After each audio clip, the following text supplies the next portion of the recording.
नमस्कार, CSK news में आपका स्वागत है। तो दोस्तों, इस वक्त की बड़ी अपडेट निकल के आ रही है। आपको बता दें, अफगानिस्तान में हालात हुए बेकाबू, सरकार ने मांगी भारत सरकार से मदद। जी हां, विदेश मंत्रालय की तरफ से आया है बयान। इस बीच आपको बता दें, करीब करीब तालिबान ने 10 प्रदेशों पर कब्जा जमा लिया है। राष्ट्रपति अशरफ गनी ने स्थानीय नेताओं से मदद मांगी है और सबसे बड़ा जो कदम उठाया वो ये है कि तालिबानी फौज के हमले के बीच अफगानिस्तान के राष्ट्रपति ने चीफ आर्मी को हटा दिया है। अफगानिस्तान चीफ आर्मी को हटा दिया है। जी हाँ, ये बहुत बड़ा स्टेप उठाया है। इस बीच बड़ी खबर निकल के आ रही है, एक एक करके आपको बताएंगे। कुछ और एक स्टेप उठाया गया और अफगानिस्तान तालिबान के बीच जिस तरीके से खतरनाक सिचुएशन बन रही है, सब कुछ जानना जरूरी। लेकिन उससे पहले अगर आपने चैनल को अभी तक सब्सक्राइब नहीं किया तो चैनल को सब्सक्राइब करो। अगर आप भी मानते कि प्रधानमंत्री मोदी के नेतृत्व में देश चीन और पाकिस्तान को करारा जवाब देगा तो इस वीडियो को लाइक करके अपना समर्थन दर्ज करें। दरअसल पहली बड़ी अपडेट निकल के आ रही है। आपको बता दें, फिलहाल अफगानिस्तान के बीच सरकार को लगा करारा झटका। तालिबान ने करीब 9 से 10 प्रदेशों पर जमाया कब्जा। राष्ट्रपति अशरफ गनी ने स्थानीय नेताओं समेत देश मित्र देशों से मांगी मदद। भारत से भी विदेश मंत्रालय ने लगाई गुहार। जी हाँ, तालिबानी लड़ाकों ने उत्तरी अफगानिस्तान के एक और शहर पर कब्जा जमा लिया है। इस बीच तालिबान ने बंदरखा की राजधानी फैजाबाद पर भी कब्जा जमा लिया है। बंदखा प्रदेश तजाकिस्तान, पाकिस्तान और चीन से बॉर्डर साझा करता है। बंदखा के प्रांतीय परिषद सदस्य जवाद मुजाहिदीन ने न्यूज एजेंसी रॉयटर्स को बताया है कि फैजाबाद में एक लंबी लड़ाई के बाद आखिरकार राष्ट्रीय सुरक्षा बल पड़ोसी जिलों में पीछे हट गए हैं। रिपोर्ट्स के मुताबिक तालिबान ने पिछले एक हफ्ते में 9 प्रदेशों की राजधानियों पर कब्जा कर लिया है। अमेरिकी राष्ट्रपति जो बाइडेन ने कहा है अफगान नेताओं से अपनी मातृभूमि के लिए लड़ने की अपील की है। इस बीच आपको बता दें कि अफगानिस्तान में हालात खराब होने के बीच अफगानी राष्ट्रपति अशरफ गनी ने विदेशी मित्रों से सहयोग मांगा और खास करके विदेश मंत्रालय ने प्रधानमंत्री नरेंद्र मोदी से जिस लिए मांगा है वो है एयर स्ट्राइक।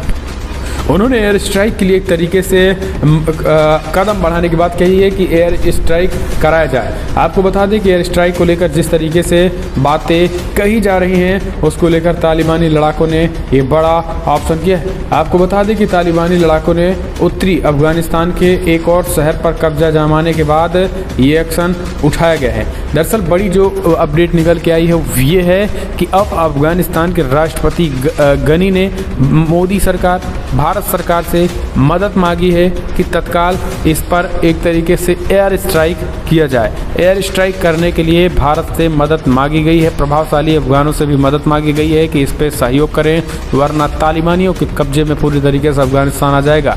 अब इन सब की तरह एक और कदम उठाया है, खास करके राष्ट्रपति अशरफ गनी ने वहाँ के आर्मी चीफ को पद से हटा दिया है। दरअसल अंदरूनी तालिबानियों से मिलने के आरोप में उनको पद से हटा दिया है। सेना को एक तरीके से और मजबूत सिचुएशन में लाने के लिए अशरफ गनी ने अपने हाथों में कमान संभाल ली। हालांकि एक लोगों को कुर्सी पर जरूर बैठाया है, लेकिन सब कुछ अपने हाथों में कमान ले ली है। अफगानिस्तान में तालिबान के हमले के बीच राष्ट्रपति अशरफ गनी सेना प्रमुख को बदल दिया है।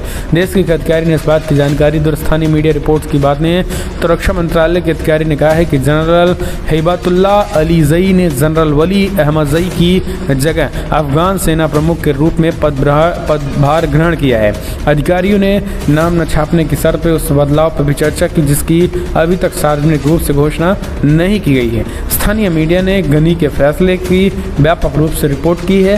अफगान सरकार के अधिकारियों ने टिप्पणी के लिए बार बार किए गए अनुरोध का जवाब नहीं दिया है। आपको बता दें कि अफगानिस्तान में तालिबान ने 3 और सूबे की राजधानियों और सेना के स्थानीय मुख्यालय पर कब्जा कर लिया है।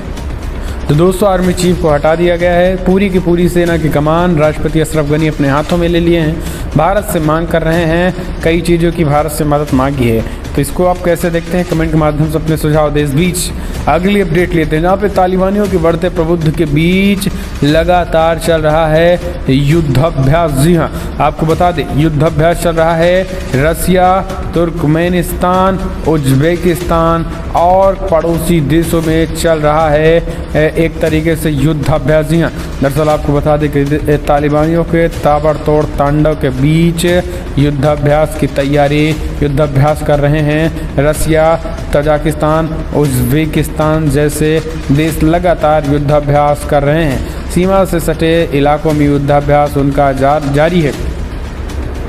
इस बीच आपको बता दें, बड़ी खबर निकल के आ रही है कि ताबड़तोड़ हमले के बीच अफगानिस्तान में एक और बिगड़े हालात, जहां पे तालिबानियों ने कांधार जेल को तोड़ डाली है और कई राजनीतिक कैदियों को भी छुड़ाया और कई 100 तालिबानियों को छुड़ा लिया है। ये करंट अपडेट निकल के आई, जहां पे आपको बता दें कि अफगानिस्तान में तालिबान की ताकत को सक्रियता बढ़ाने के लिए देश के कई हिस्सों पे तालिबान ने अपना कब्जा जमाया और कई जेलों पर भी कब्जा जमा लिया, जिस वजह से तालिबानियों को धीरे धीरे तेजी के साथ छोड़ रहे हैं। यानी जो तालिबान कैदी के रूप में जेल में बंद थे उनको भी छुड़ाया जा रहा है। तो ये बहुत बड़ी अपडेट निकल के आ रही है। तालिबानी जेलों पर कब्जा जमा रहे हैं और अपने तालिबानी साथियों को छुड़ा रहे हैं और यही काबुल में हुआ है। काबुल की कांधार की एक जेल पे राजनीतिक कैदियों को छुड़ा लिया गया है। ये तालिबान ने बहुत बड़ा एक्शन लिया है, वहाँ के तमाम पुलिस प्रशासन और सैनिकों को हटा दिया है और इसके बाद ये एक्शन लिया गया है। तो इसे आप कैसे देखते हैं? जिस तरीके से हालात बिगड़ रहे हैं, ये सब चीज़ें आप कैसे देखते हैं? इसे कमेंट के माध्यम से आप अपने सुझाव देना ना भूलें। तो दोस्तों, एक और बड़ी अपडेट, तालिबान के खौफ से अफगानिस्तान के वित्त मंत्री देश छोड़कर भाग गए हैं। जी अब आप समझिए, रक्षा मंत्री पर हुए हमले के बाद वित्त मंत्री साहब ने देश ही छोड़ दिया। दरअसल वित्त मंत्री खालिद पांड्या ने इस्तीफे देने के बाद देश छोड़ दिया है। तालिबान सशस्त्र गुट के एक सप्ताह से भी कम समय में अफगानिस्तान की 1/4 से अधिक प्रांतीय राजधानियों पर कब्जा करने के बीच वित्त मंत्री ने कदम उठाया है। ब्लूमबर्ग मीडिया नेटवर्क के अनुसार अफगानिस्तान के कार्यवाहक वित्त मंत्री खालिद पांड्या ने इस्तीफा दे दिया है। प्रमुख सीमा शुल्क चौकियों पर तालिबान के कब्जे के बाद वित्त मंत्री ने देश छोड़ दिया है। खालिद पांड्या ने ट्वीट करके अपने इस्तीफे की पुष्टि की है और इसके साथ ही वित्त मंत्रालय के प्रवक्ता मोहम्मद रफ़ी तांबे ने ब्लूमबर्ग को बताया है कि पांड्या ने इस्तीफे देने के बाद देश छोड़ दिया है क्योंकि अफगानिस्तान के सीमा शुल्क चौकियों पर तालिबान ने कब्जे जमा लिए हैं। तो दोस्तों, हालात ये भी हमने आपको बताया कि कुछ दिन पहले तालिबानियों ने अफगानिस्तान के रक्षा मंत्री पर भी अटैक कर दिया था और ये कहीं ना कहीं तालिबानियों के अटैक के बाद रक्षा मंत्री की भी हालत बिगड़ गई थी। तो अब आप समझिए कि हालत ये हो चुके हैं कि जो अफगानिस्तान की सेना है वो बन चुकी है एक तरीके से, कहीं ना कहीं हम कह सकते हैं कि तालिबानियों के आगे नरम पड़ती नज़र आ रही है, क्योंकि 3-3.5 लाख की सेना है, लेकिन जो तालिबानी है वो अत्याधुनिक हथियारों के साथ लैस और वो छुप छुप के वार कर रहे हैं और इसके साथ सैनिकों को निशाना बना रहे हैं।